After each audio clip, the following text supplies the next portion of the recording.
Hello, welcome. This is David from Roll NYC Gaming, and I'm here to try out at least my very first hobby hangout. So I've seen a lot of content creators do this sort of thing. I'm going to be here painting up some, actually repainting some Stormcast Eternals minis. Got a little bit of some feelings about these, but anyway, let me actually try to get a better angle here so you're not looking up my nose. All right. Nope, hold on. Nope. That's too tall. We'll get this. Don't you worry.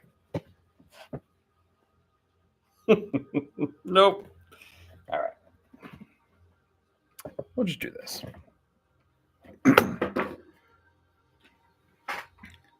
All righty. So, what are we working on today? I have a Stormcast Eternals army for Warhammer Age of Sigmar. I've really liked these guys quite a bit. They're I know everyone jokes about them about being the the Space Marines of Age of Sigmar, but I think they're awesome. I think they're cool. However, with the new trailer that came out for Age of Sigmar 4, that it's coming soon, they're leaning heavily into this sort of, the Stormcast Eternals, when they die, they get reforged, and every time they get reforged, they lose a little bit more of their humanity, which I think is an awesome concept. And I'm assuming that these new Stormcast Eternals that are coming to battle the Skaven, who are the, I guess, poster enemy for 4th edition, I suppose they've died quite a few times and they've really lost a lot of their humanity. So I've kind of opted to go from, I guess my Stormcast don't have a traditional look. A lot of the traditional Stormcast Eternals, they're very gold and shining and blue and white. And actually, this is what one of my original minis looked like.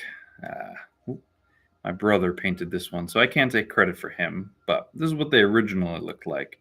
Very heroic, very stoic. However, I'm going a different route with them. I'm slowly but surely going to paint them a little darker, mix in some purples, and rather than gold, do this sort of bronze color. And like I said, I'm hoping to go for sort of a darker, almost like a fallen Stormcast Eternal. But that's not all. They released, I believe it was either today or yesterday, live anyway. Whenever you're watching this on YouTube, it might be later, but April 3rd or 4th, Games Workshop, or Warhammer, I should say, released an article saying that they're retiring a lot of old models across the spectrum to make way for new ones. Great, that's cool. I'm all for that. However, they're apparently retiring a lot of old Stormcast models. And now I know the Stormcast Eternals have been around a while. I only got into Age of Sigmar in 3rd edition. So, I mean, these models are relatively new to me. I know they've maybe been out a long time. But I still think they look great. I don't know that they necessarily needed a huge overhaul. But regardless, they are revamping a lot of models. And, on a casual standpoint, you'll still be able to play with the original models. But I'm sort of worried about which models are just going to disappear. I'm sure they're going to keep a lot of the main battle line ones. They've already released a new Liberator, which is sort of like the rank and file Stormcast, which I have a bunch of. They're a little thinner. I mean, they look cool, but I don't know that they necessarily are blowing me away with the new model. So I know I'll be able to still use my original ones. But anyway, I digress. Um, Going with this whole darker Stormcast and this Fallen, and they've lost their humanity from being reforged so many times. I'm actually going to completely repaint and rebase some of these models to turn them into a Slaves to Darkness army. So that should be fun. The Slaves of Darkness, the Warriors of Chaos, as I knew them from Warhammer Fantasy, are awesome. They're a fairly elite army as well. My brother, and who I play most of my games with, also has the Slaves of Darkness army, so I've seen them in action.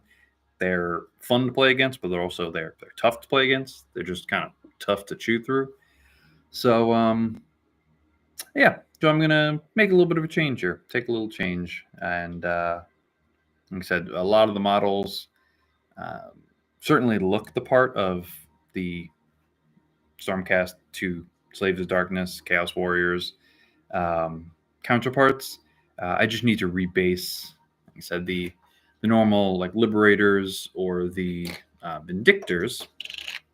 These guys with the spears. They're on 40 millimeter bases, and I need to change them to 32 millimeter bases, which I have tons of from owning lots of Space Marines from Warhammer 40K. So yeah, it'll be a fun little project. And enough of that. I'm gonna get to painting. Well, I've already started painting some of them, but yeah. So for those of you who are joining in, thanks for joining. Please, I'm looking to grow this channel. I'm doing mostly shorts and recaps from Baldur's Gate 3. I'm a huge, in case you can't tell, Dungeons & Dragons fan, and I love Baldur's Gate 3. So I've been playing a ton of that, been recording a lot of shorts, and I'm enjoying, like I said, that quite a bit. But also been kind of just taking recaps of some of my Warhammer 40K as well as Age of Sigmar games that I've played, and like I said, not putting out full-fledged videos, but just kind of recaps of the action and who won and that sort of thing. So looking to grow the channel. Tell your friends. I'm a gamer at heart, and I'm looking to make friends here. So definitely let's link up and let's chat. All right.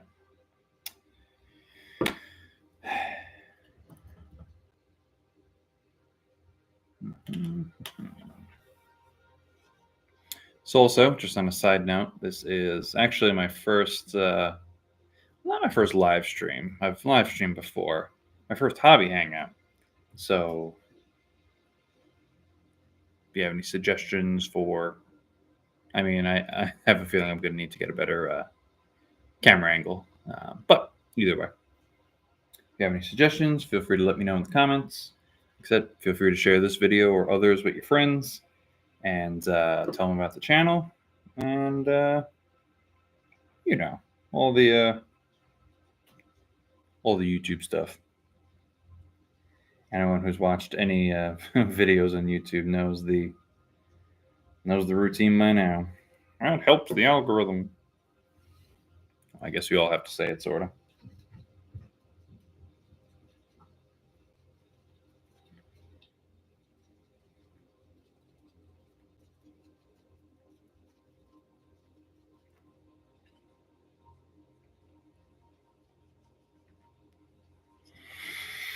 Let's do it.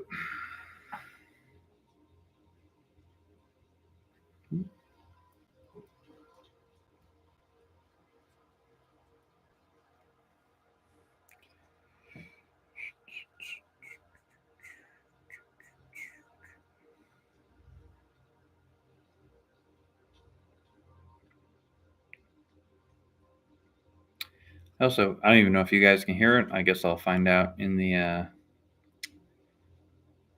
playback. But hopefully you guys can hear me. I'm assuming my mic is working. This is gonna be bad if it's not working, but yeah, I also have some chill music playing in the background. Hopefully it's copyright free, so hopefully I don't get in trouble. But yeah, I'm willing to learn all these things as I go. Just enjoy the gaming, enjoy the hobby. So figured, let's come on here and have some fun with it.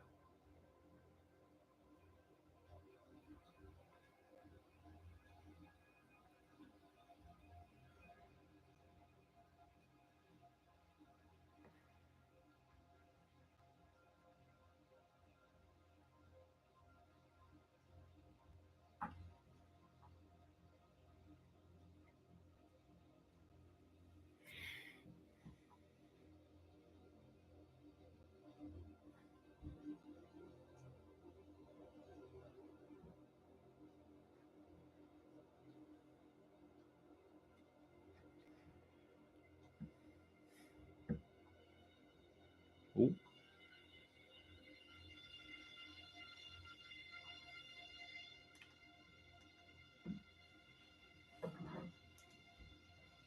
Easy cyberpunk music. A little aggressive there.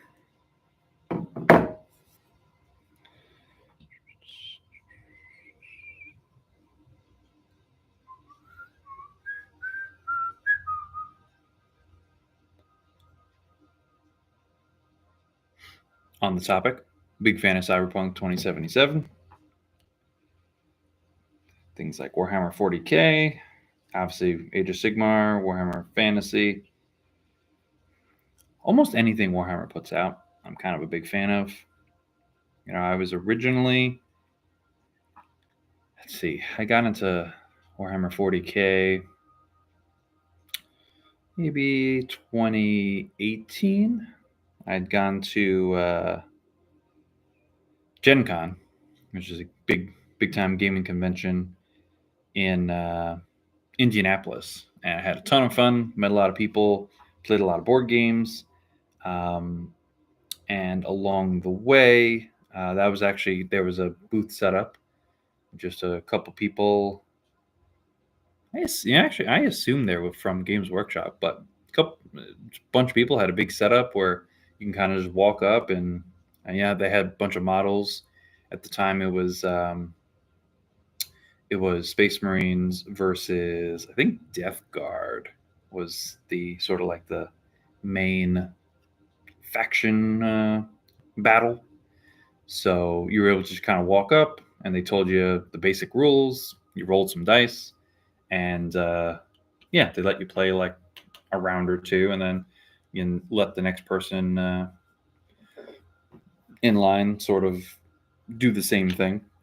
And it was just very fun. I remember I played as I chose the Space Marine army because I usually favor the the good guys, the heroes, that sort of thing. And I remember looking back now, the guy totally sold me because he gave me control of a totally souped up Space Marine captain, and he put me into combat with some of his poxwalkers, some of his zombies, and looking back now, it was clearly a very one-sided fight, but yeah, like I said, it was a lot of fun to roll some dice, and it was a cool way to first experience the game, and then got into it little by little. Like I said, I got the Dominus box set for 9th edition, so I was able to pick up both Space Marines and the Necrons. And the Necrons are totally cool. I have an army sitting over there. Those have been pretty much my two main factions in Warhammer 40K.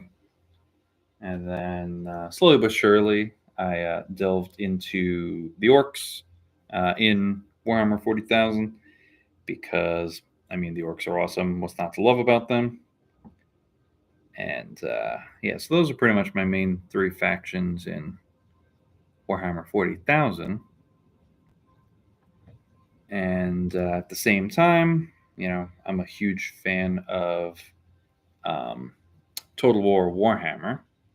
That's a game on the PC, and it's a Warhammer fantasy. So it's ye old medieval times, and just a awesome game. Large scale battles, the theme and the atmosphere is awesome, and I played that for a while, and mostly played the Empire because, again, I like playing the good guys, I guess. And that got me Warhammer Fantasy Battles, I think it was called, the tabletop game, was very old, to say the least, and sort of outdated. So rather than that, I got into Age of Sigmar, which was sort of the up-and-coming, sort of like the reboot for fantasy. It is a different time period, but essentially it's essentially Warhammer Fantasy plus Stormcast Eternals, because all the other factions are almost identical. They're a little tweaked here and there, but almost every faction from the Warhammer Fantasy world is in Age of Sigmar. But now there's Stormcast Eternals, because I guess Games Workshop / Warhammer felt that there weren't enough Space Marines in the 40K universe. We needed Space Marines in the fantasy world too. And hey, it worked because I bought them, so they're awesome.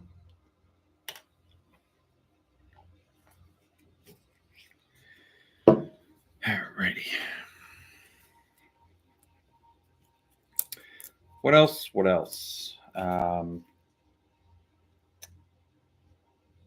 If this live stream goes well, I was actually also thinking about doing a live stream based on D&D, and more so kind of like just let the camera roll and connect with people while I'm writing for my D&D campaign. I think that could be a fun way to, like I said, connect with people, and also kind of bounce ideas around and see what works. But I'll be honest, D&D, Dungeons and Dragons, and other games like it, but mostly D&D. That is my bread and butter. I have been playing. When I was first introduced to D&D, I think it was third edition, a long time ago when I was a wee lad. And I had a ton of fun with my friends, but I actually had a terrible dungeon master. He was very, I know now, actually, I thought that was just kind of part of the game, but he was very competitive, very combative, and ended up sort of breaking up a friend group over Dungeons and Dragons, which, again, in hindsight is crazy. But yeah, I mean, like I said, that was back in the day.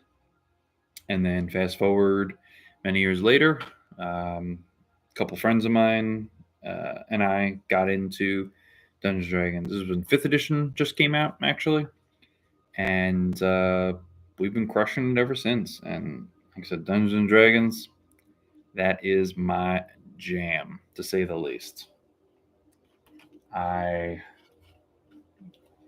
pretty much always brainstorming or writing for my my current campaign, whatever it is, have been predominantly the DM of my groups.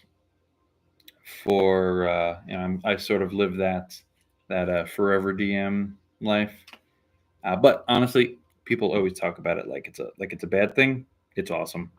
DMing for your friends, with your playing with your friends. It's such a fun game. It's such a fun experience, and it's just so much fun, you know. I think part of I mean, like I said, I've been DMing for many years now, so I've gotten to try different things out and see what works and see what doesn't. And I think one of my favorite tips for um, people who are thinking about giving dungeon mastering a try, DMing or GMing if you play other games. You know, I've also played. Um, I played Starfinder for a little bit. I actually originally played Savage Worlds, which I don't even know if it's a thing anymore, but that's actually kind of what jump started my or kick started my love for like tabletop role playing games like that. But my best advice for people who are thinking about getting into um, giving DMing a try, one, just go for it. It doesn't have to be perfect, and you know it's a lot of fun. It can be a lot of work, but it also doesn't have to be. You know, when people are, especially when people are starting off, don't feel like you have to come up with this elaborate.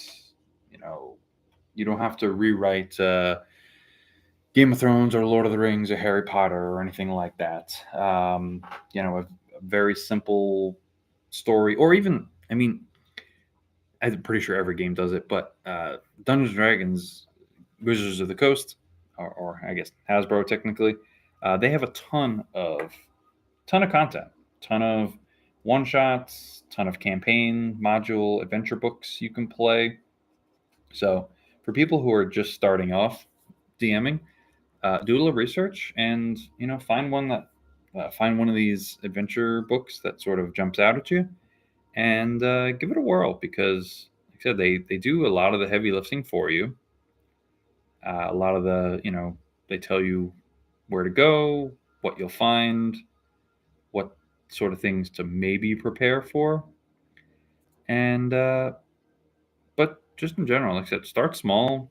If you're gonna if you're already in a group of people who play, run a one shot, run an encounter, just something small to get your feet wet, get your foot in the door, and little by little, the more you do it, the better you get at it. Honestly, it's like anything else. You got to start somewhere. You're not going to be perfect right off the bat, so that's okay. Just make sure that you communicate with your friends, your group. Make sure everyone is having fun. That's including you. Dungeon masters have to have fun too. There's a lot of people, a lot of talk on the internet that sort of has this ideology that dungeon masters have to bend over backwards and make their players happy. And don't get me wrong, they do. It is your job as a dungeon master or game master, if you're talking about a different system, to ensure your players are motivated and engaged and all that jazz. But you have to make sure that you are having fun too.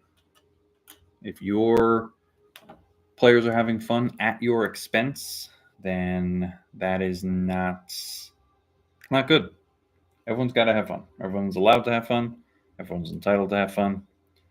And while it is the players' sort of responsibility to respect you and respect each other at the table, it is their job to make sure everyone is having fun too. Everyone has their time to sort of shine. Sometimes you need to help that along. And so just have fun with it. One of my favorite things to do with when it comes to sort of DMing or writing adventures, writing encounters is you want to try to think about you have this potential threat or this quest or whatever that your party is trying to do. I try to. I mean, ideally, you should know your players, your friends, so you might know what they might lean towards. If they are more sneaky or more like kick the door down and kind of just take the place by storm. So you want to try to plan out like, all right, what might they do, and sort of help them along the way if that's what they're planning. At the end of the day, you got to be ready to improvise, because you might come up with 5 different possibilities that they can handle a certain encounter, and guaranteed they will come up with a 6th that you didn't think of, and that's okay. You got to be willing to let them explore, let them create, let them solve things on their own, and that's where the real, fun of the D&D is when you get to watch your players create and come up with awesome ideas that you didn't think of, and if it works, great. If not, well, it was their plan and they tried, and still an epic story. But one of the things I like to try to do is drink water. That's important.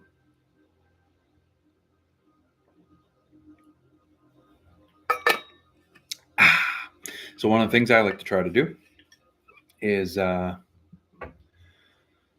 when I am coming up with a solution, a mystery, an answer, something like that, I don't always. Sometimes it's fun not to have an answer to how something might play out, which I know may sound a little counterproductive to what I just said. You want to try to think about things they might do and sort of prepare. So in case they do those things, you're ready. But you want to try to avoid steering your players and saying, all right, this is how you have to do it, or whatever. There are instances where it might call for it. You might be working with someone and they suggest heavily that you do a mission this way, or whatever. But I generally want to let the players figure it out on their own. And sometimes, honestly, and I've done this actually quite a bit, is that you might come up with a problem for them to solve, and sometimes it's fun actually not to come up with a solution. It's on them to come up with the solution. And why I think that's important is that way, you as the dungeon master, even though you play a big part in creating the story and guiding the narrative, you're also sort of learning and seeing this story unfold before you in real time. You don't know what's going to happen next either. And I think that is actually a lot of fun, because then you can sort of share that moment with your friends, with your party. And like I said, it's new, it's shocking, it's exciting for all of you. If you know every step of the way what's going to happen, when it's going to happen, it's cool, it's helpful, but it loses a little bit of its, it loses a little bit of the excitement, in my opinion, because it's going to happen. But when something happens and it shocks even you as the DM, that's awesome. Those are the sort of stories I remember, years down the road. And my friends and I will constantly go back to and be like, oh, you remember that, fight with the red dragon and in the dungeon, and that sort of thing is what it's all about. Creating stories, creating memories. And yeah, your stories might not ever make the big screen, or be a bestseller, New York Times bestseller, or whatever the equivalent is wherever you are. So I'm from New York. The YouTube channel name might give that away. This is a silly question, though. Are there New York Times bestsellers across the country, around the world? Or is that just like a local New York thing? If you're from somewhere that's not New York, and you know the answer to that, let me know. I never thought about it. I've just always heard books been described as New York Times bestseller.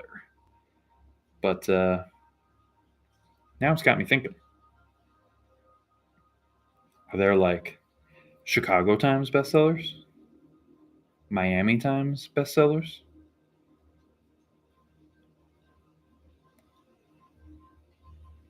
Or is it Florida? Because it's not New York City Times, it's just New York Times. Now I'm thinking. See, we're all going to learn something from this. Unless no one actually knows, then. Then we shan't.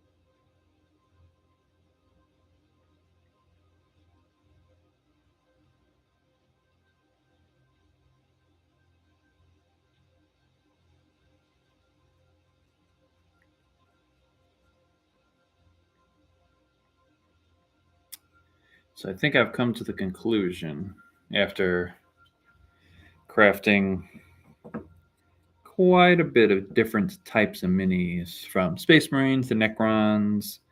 I actually originally had well, I'll get into that in a moment, but um, I think in terms of Warhammer miniatures, I think I certainly like playing a lot more than I like assembling. Um, Part of me kind of wishes, I know this is asking for too much, and God knows how expensive they'd be.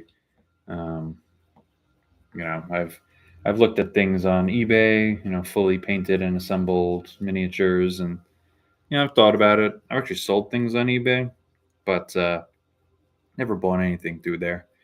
But sometimes I wish that miniatures were just, open the box, you put them on the table, and you start playing. Because I love playing. Don't get me wrong. I could play a game every day if it really came down to it, if if time allowed. But the crafting part of it, it's it's fun when you're done.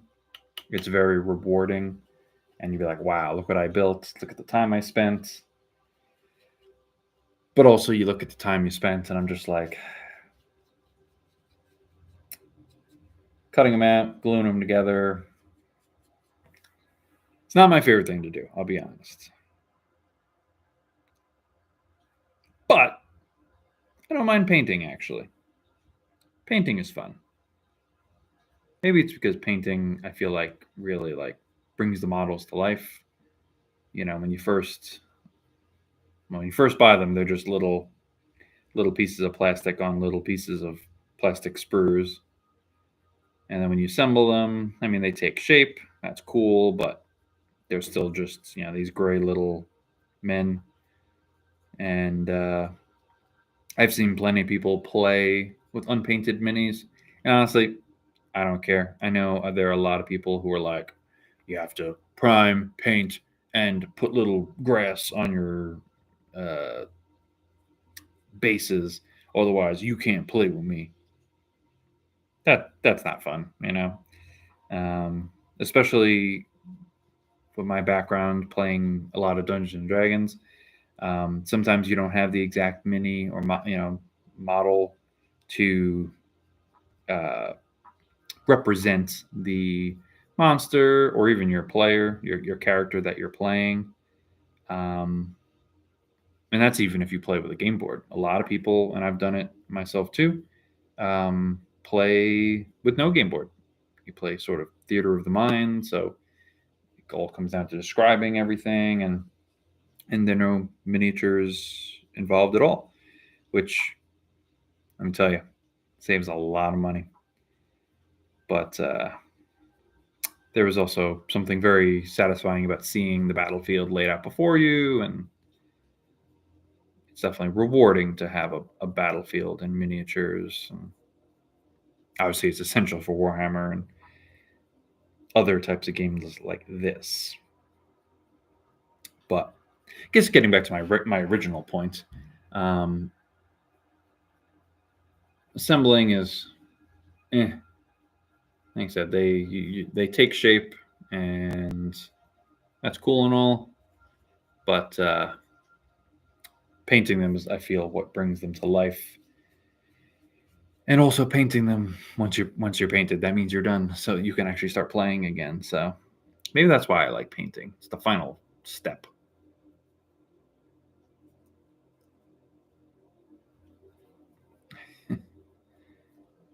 In the past, my brother's actually pretty good at painting. He has a Instagram page called Gore Stride Painting. It's GoreStride,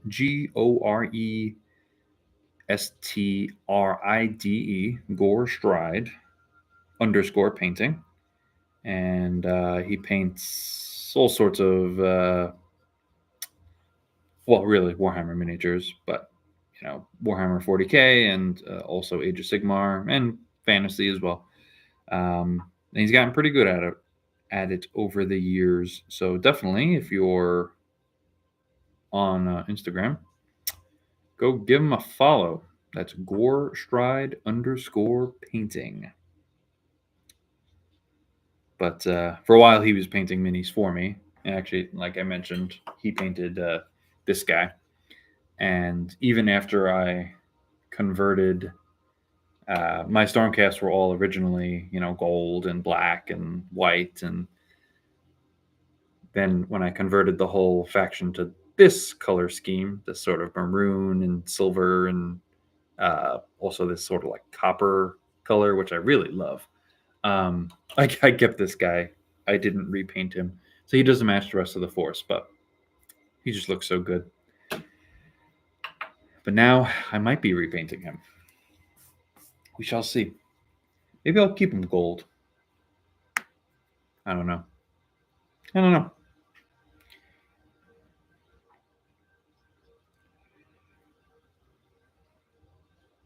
But let me know what you guys think. Do you like... I know there's like two sides of the hobby. There are people who are just awesome painters, and from at least some of the people I've talked to, there's some people who just paint, and they either commission paint, so they paint for other people for money, which is awesome. If you got the talent for it, why not? There are people who don't like painting and want really well painted miniatures, so there's definitely an option there.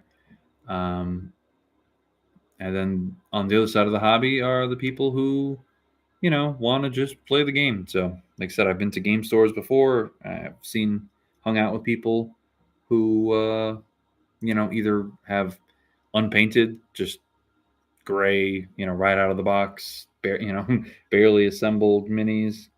And I've also, seen people who just prime them, black or white, or, just paint them a solid, one color. And again, I think as long as you are enjoying the hobby, doing what you want to do, and having fun, I think that's what's important. If you don't want to spend all the time to paint these elaborate color schemes, these elaborate miniatures, I think that's fine. That's totally fine.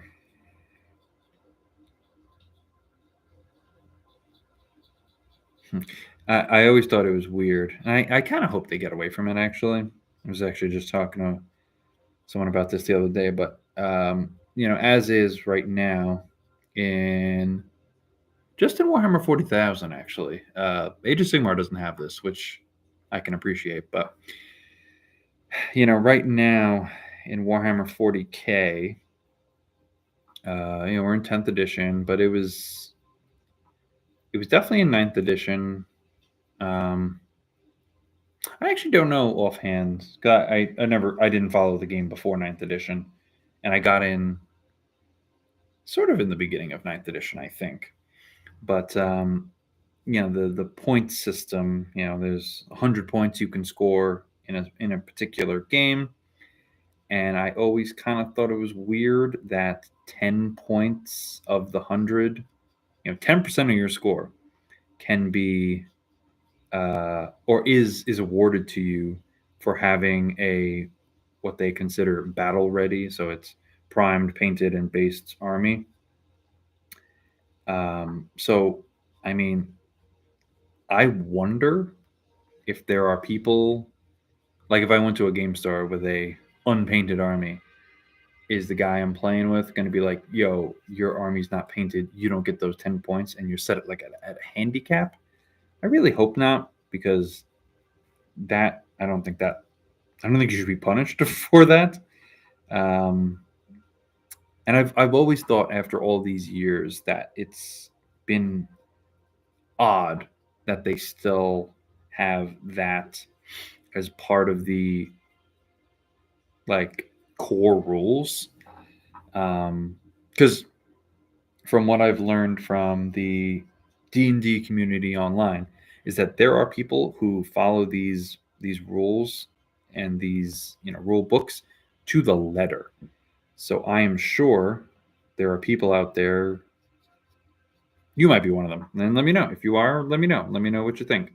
But I'm sure there are people who follow that rule, and to give up 10% of your score just because you either don't have the time or money or just the patience uh, to paint these little guys seems kind of crazy to me. So I kind of wish I'm going to speak it into existence for, well, 10th edition kind of just came out, so it's probably not happening anytime soon, but I guess they could change it at any time. I kind of wish they would go away from the you get 10 points to start off or 10 points at the end of the game for being painted. Just wrap those 10 points into the game, and because really then you're playing out of 90 points, and wrap those 10 points into the game. There's really no need for it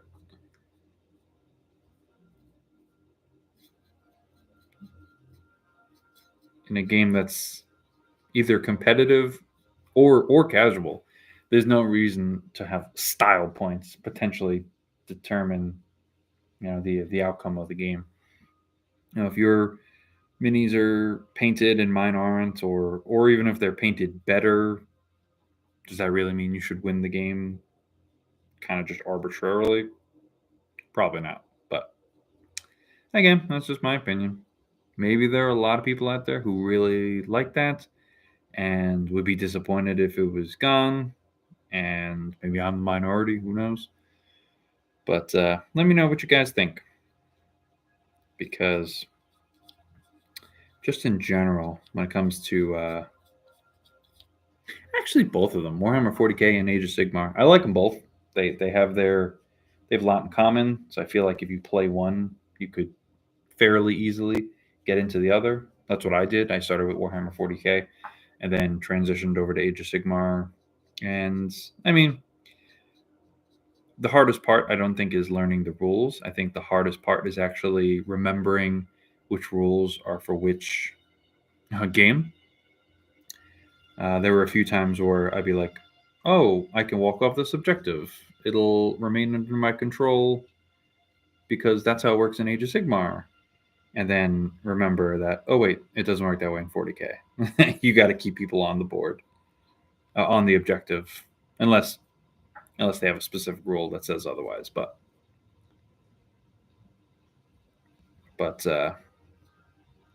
just in general, for the both games, 40K and Age of Sigmar, I kind of wish, and again, wishful thinking, trying to speak it into the existence, speak it into the universe. I kind of wish they would put Now, this might sound crazy, but I kind of wish they would put more emphasis on the primary objective than the secondary objective. Because as is, there is, let me see the breakdown.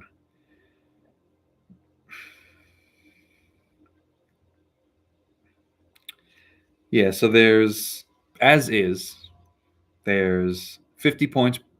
If you score all your primary points in Warhammer 40,000, you can score 50 points. And if you score all your secondary points, which is sometimes hard to do based on your secondaries, you can score 40 points. So it's a 50-40 split, and then you get 10 points for being battle ready. I kind of wish they would roll those 10 points for battle ready. Hey, you showed up with paint on your models. Into the primary, make primary objectives the main focus of the mission, the task at hand, while you're really here.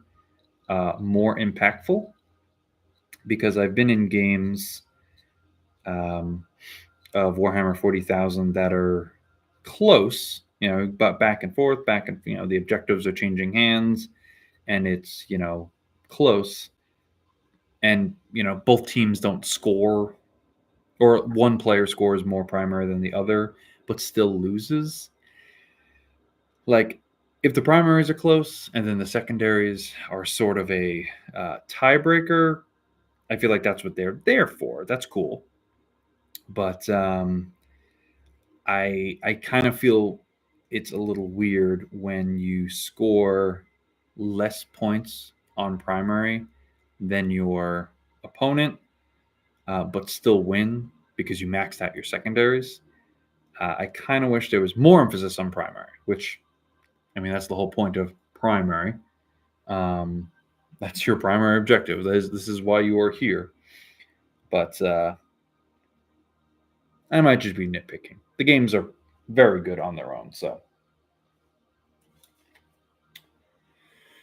another guy. So pretty much what I'm doing is, ooh, this guy still have a gold boot. How'd that happen? I'm just painting them. I'm getting rid of the red right now. So I'm turning these guys into, just for now, these guys.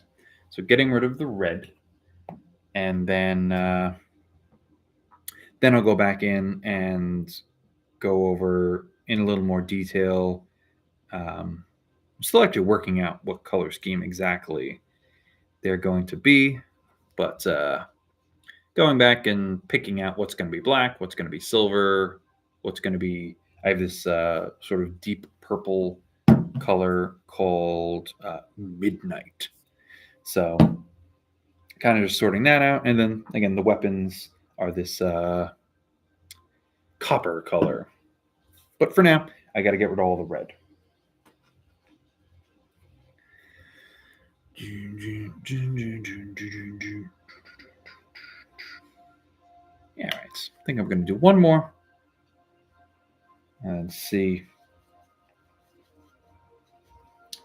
how my doggos are doing, because it's almost midnight, and they got to go out one more time before bed, and I do have work in the morning, so I'll just make sure I get all the red off this guy, paint him black, just simple black and silver, and then I'll go back over with the 4 colors that'll sort of flesh out their color scheme.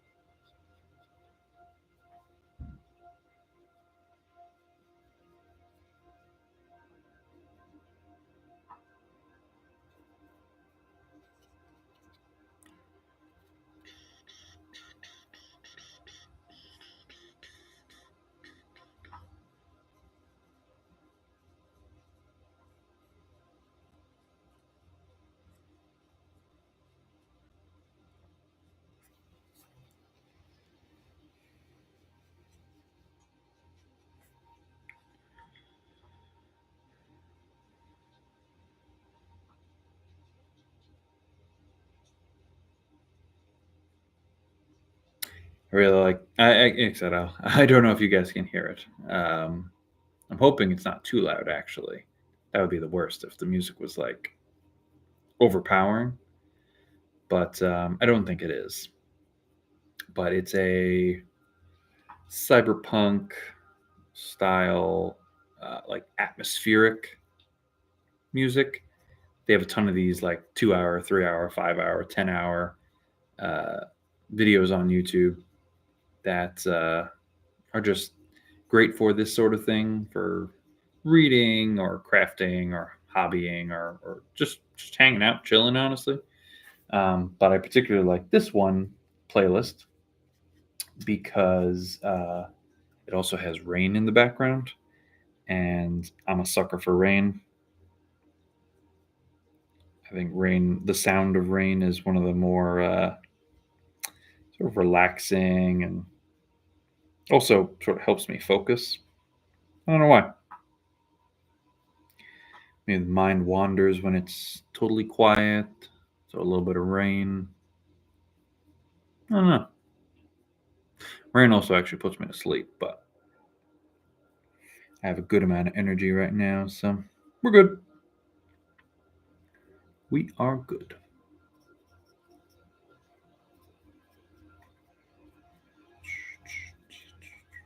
I actually just realized I'm painting these guys. These look a lot like my Black Templars. My main army, and let me show you. Hold on.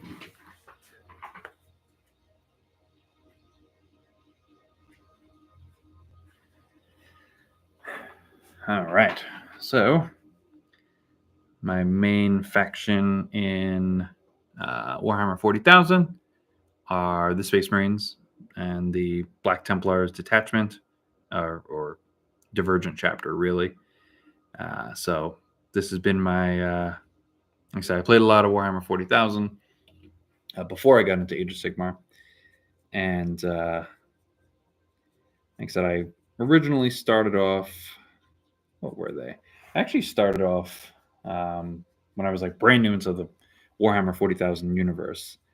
I was like, all right, I want to play the Space Marines. They look cool. They're awesome. They're sort of like the good guys, even though I know that's a subjective term now. But they're awesome. What's not to like about the Space Marines? So I went through the different chapters, kind of read up, talked to my brother and a couple friends who were, into Warhammer 40,000 at the time before me, and actually started off with the Blood Angels. I thought the Blood Angels kind of had a very cool aesthetic. These like sort of bloodthirsty, not quite vampire, but sort of cursed Space Marines. I thought they were really cool. I still do, actually. And they were they are a sort of melee focused, and they want to get up quick and fight their enemies. So I thought they were pretty cool. So my first army, 40,000 Warhammer 40,000 army, were the Blood Angels. Like I said, I had the Indomitus box, so I got to have them face off against Necrons, and I fought a lot against the Necrons, the Orcs, a lot of different Chaos factions, and it always was sort of very fitting because this is who the Space Marines want to be fighting.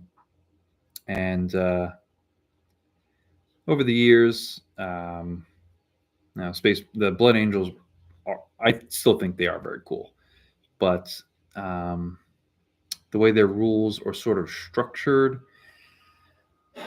they are obviously a melee focused army, which is great if that's kind of how you want to play them. And the only problem I had with them was that I felt like if you brought any units that were shooters, that weren't melee fighters, that didn't want to get in and hack you to pieces with chainswords or crush you with thunderhammers, I feel like those units were I never felt like the Space Marines, their units in particular, had a lot of like raw strength. I mean, overall, they're fairly tougher than the majority of the Warhammer 40,000 armies. Um, so they do have that going for them. But I feel like Space Marines need to sort of like stack some buffs and work together. So when I had these Blood Angel units that, were shooters, let's say like a Devastator squad, a heavy weapons squad, or even like a vehicle or, a tank or something like that, I feel like they weren't as effective because they weren't getting the main reason why you play Blood Angels is to be melee. So after a little while, for maybe a year or so, um, I repainted my entire Space Marine list, sort of like I'm doing now actually, and I went the route of the Ultramarines. The Ultramarines are definitely the sort of like poster child. If you see any Space Marines, pretty much in anything, they're the blue boys. And, like I said, they're supposed to be these great tacticians and these incomparable, uh, warriors. And they follow the codex to the T. Yeah, that's, like I said, pretty cool. I played the game Space Marine, where you play as and follow an Ultramarine captain named Titus, and that game was awesome. So I was very much on the Ultramarine kick. And what I liked about them in 9th edition, anyway, was that they were a little more versatile. Their army rule was more about sort of like positioning and movement and tactics and strategy rather than just raw damage. Um, so with that in mind, I was able to feel a little more comfortable bringing these mixed units melee. They could still fight clearly, and they could still shoot clearly. Um, I felt a little better playing as the Ultramarines for a while. So I converted the whole army from red to blue, and the Ultramarines were fun to play with for a bit, but I guess every few years I change it up a little bit.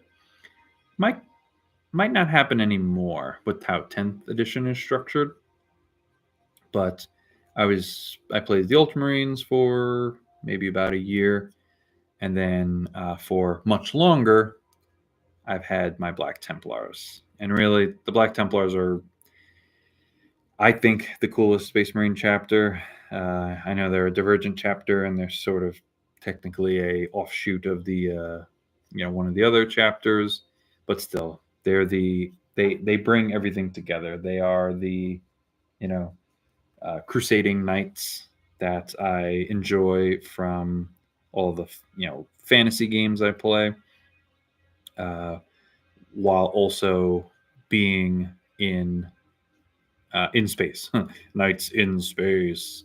So you can be, run into combat with a sword and shield and be just fine. And it's awesome to hack your enemies to pieces with a sword and shield. So the Black Templars have a very cool aesthetic. I've definitely, like I said, I enjoyed the Blood Angels aesthetic a lot, but it maybe didn't enjoy playing them 100%. And then when I switched to the Ultramarines, I enjoyed playing as the Ultramarines, but I didn't really love their aesthetic. I don't really even know what their aesthetic is, other than you just see them. They're just popular. But the Black Templars are definitely my favorite. Also helps that they're pretty good, actually, because essentially the Black Templars are just, at least in 10th edition, their core detachment.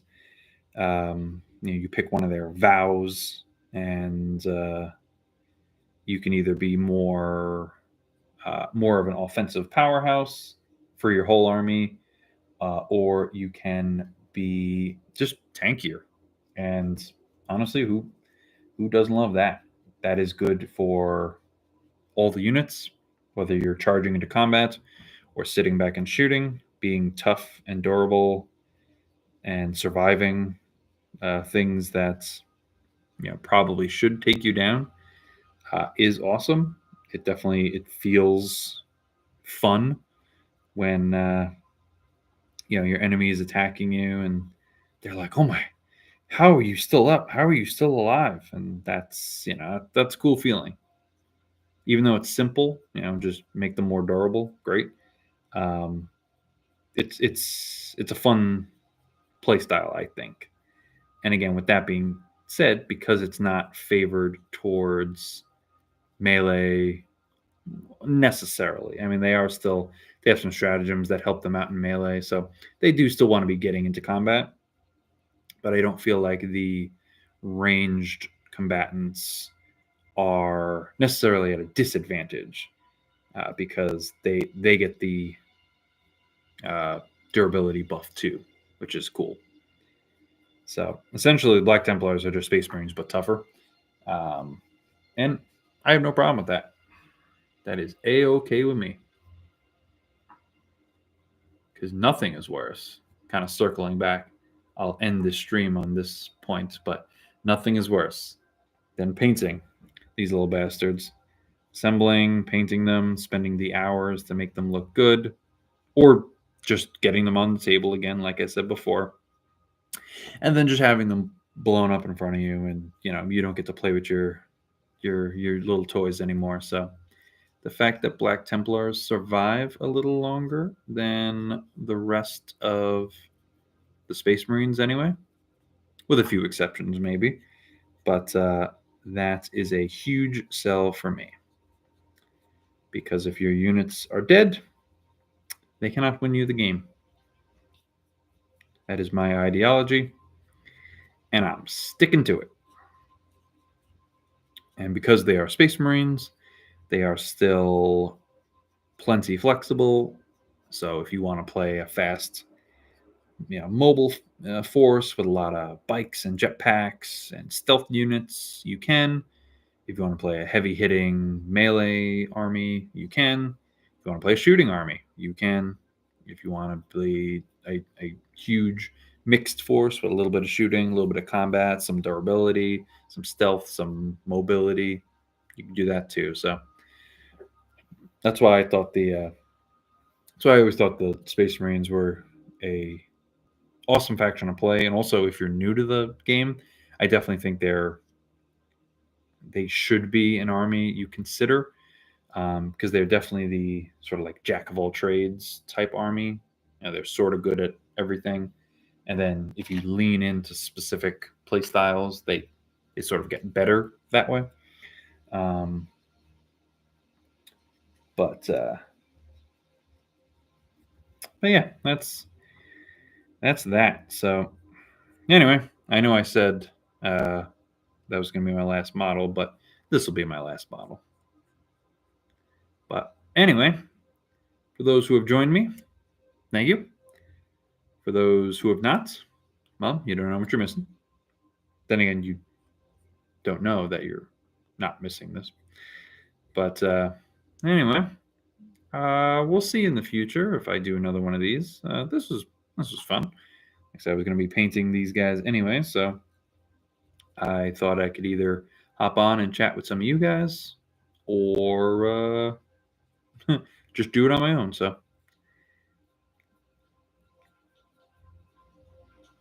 all right. So anyway, thank you for joining me. Except this is David from Roll NYC Gaming. If you liked the video, or if you've seen any of my other videos or shorts, then feel free to like this one. If you've not already subscribed to the channel, you know what to do. There's going to be that little bell down below. That bell that all the YouTube people tell you to ring. And then certainly feel free to share this video and others with your friends. It greatly helps get the channel out there. And like I said, over the years, I've sort of like I would post a little bit on the YouTube channel and then not, and then post a little and then not. But I'm really trying to have a go at it this time, trying to help grow and maybe turn the channel into something. I don't know. So for sure, if you guys have any suggestions on what you'd like to see on the channel, whether it's either more live gaming or some more of this painting, this hobby hangouts, I'm not opposed to this either. Let me know in the comments below. And until next time, happy rolling. This guy's not done yet, but let me showcase one of the prettier guys. Happy rolling. Jesus. I don't think he's done yet, but he's getting there. See ya.